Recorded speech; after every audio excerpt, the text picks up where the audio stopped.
This episode is powered by Specialized Recruiting Group in Livonia, helping businesses find top-tier talent and professionals land their next big opportunity. Welcome to Ghosted by the Machine, the podcast where job seekers break through the algorithm and finally get heard.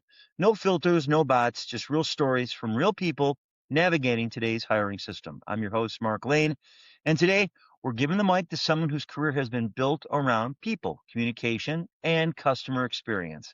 Elise is a customer experience and support leader navigating today's job market while bringing empathy, leadership, and human connection into every part of the customer journey. Elise, welcome to Ghosted by the Machine. Hi, thanks for having me.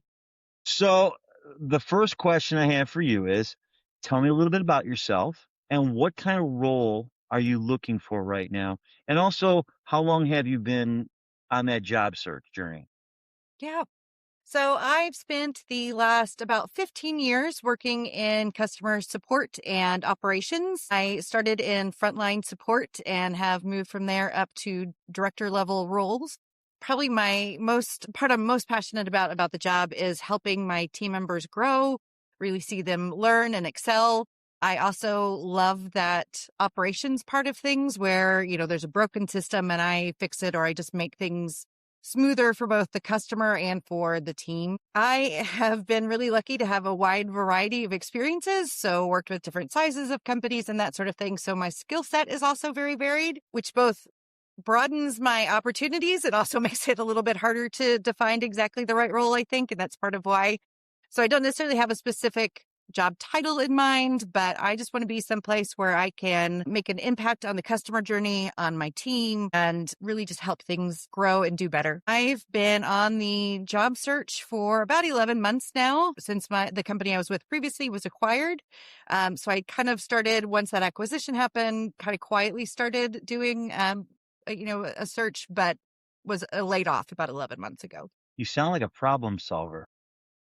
Yes, sir. So do you think AI has helped or hurt you during your job search right now, and why? Definitely yes to both. So AI is a great tool when you're looking at job descriptions. It helps me pull out those keywords that I want to make sure I'm including in my job description. There are great job boards out there that utilize AI that help you, make sure the jobs you're looking at align with your resume and your skills. And then, I use it to help try and make sure it's going to pass an ATS screening, right? Because we know all the companies use that now. So it's been a great assistant in that way. On the opposite side, one of the things I think we don't talk about enough, I know people talk about the screenings and how, humans aren't looking at resumes anymore. And that is a problem. But another thing, my background is I have a degree in English, which I always tell people I don't use for anything except for silently judging people's grammar or in my writing. So I tend to write in a very structured and professional way, especially when I'm writing something like a cover letter. And one time I was looking at a job description where they essentially said that, hey, we want to hear your voice.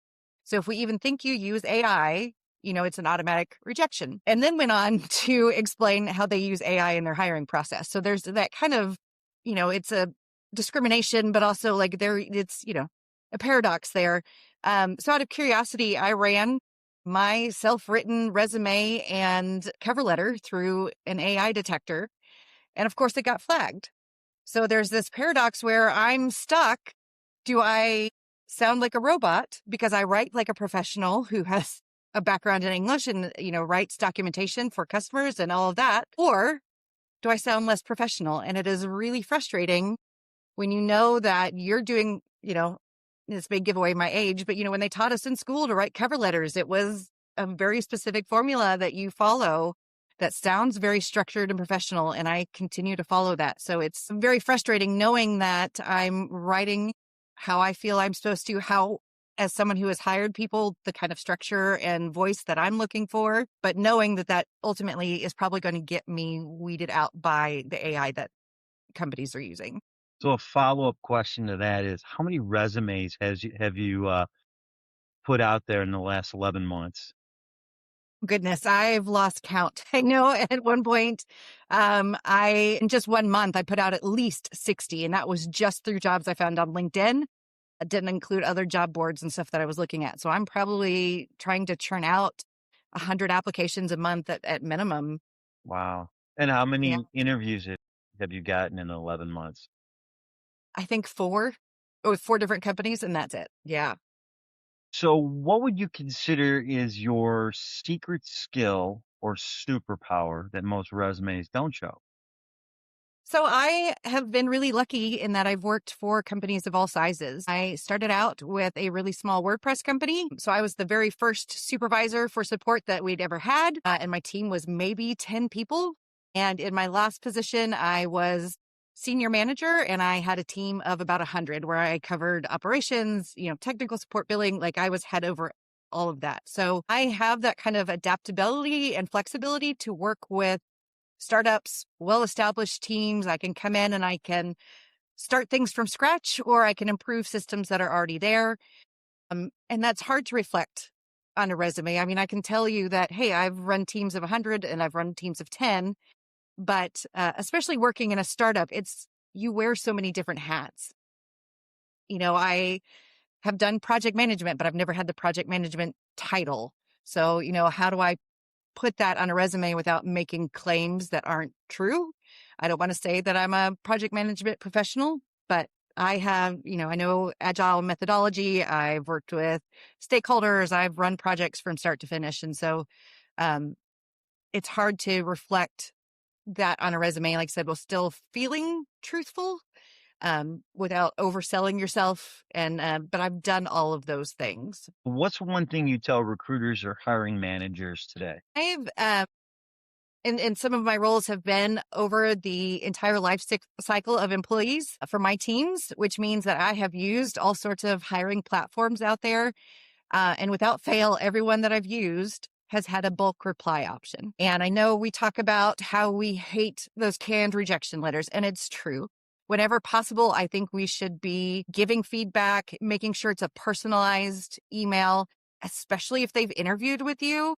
Sending a generic email is, I think, just inappropriate. But I also understand that you get thousands of applications, especially in this market. And so sometimes you've got all of these and it's hard to reply to them individually. So I understand that sometimes a canned response is necessary, but the systems make it really easy. And I think companies have fallen into ghosting people. I spent time, it takes time to write, to update my resume, to fill out the application, to write the cover letter. And I'm putting a lot of time and effort and myself into that. And the least they can do is send a canned response. And so I know the systems allow you to move the people you want to interview or move forward with into their own queue. And then you can bulk reply to everyone else. At least I know that my resume was seen, that you received the application, that I was at least considered, hopefully. And so again, I know everyone hates the canned rejection letters, but I would just feel so much better at least knowing. And because I've had companies that have, eventually sent me a rejection letter or whatever the case may be, but it's been 6 months since I applied.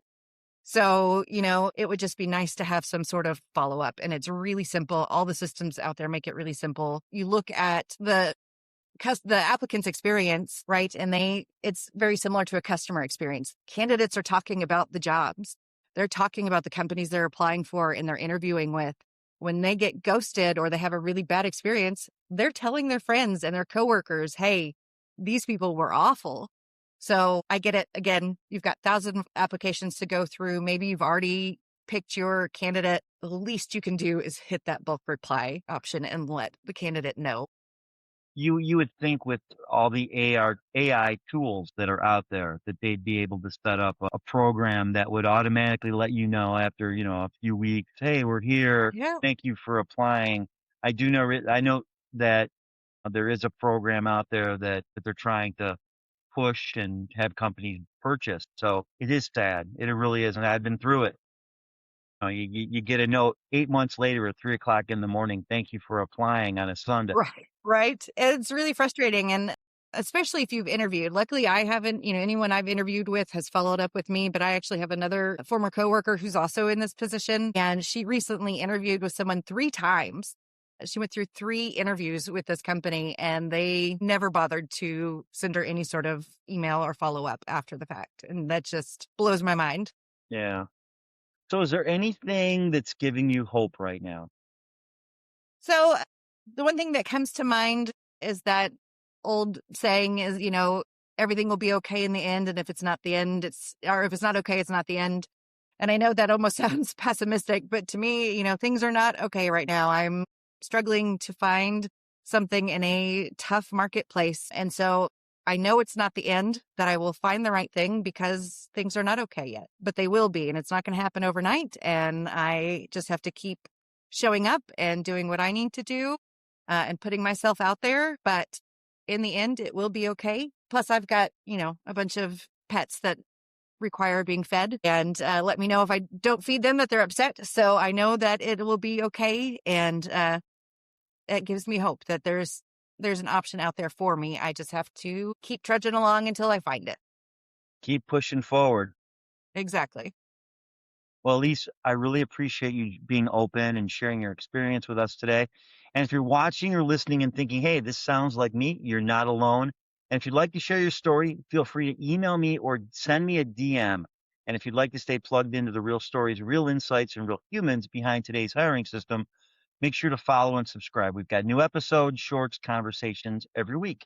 And if your organization believes in making hiring human again, which that's all we talk about here, and wants to support conversations like this, we're opening a few sponsorship spots, so feel free to reach out. I'm Mark Lane, and this is Ghosted by the Machine, because behind every application, there's a human. Let's make hiring human again. Elise, thank you again. Have a wonderful day. Thank you. You too.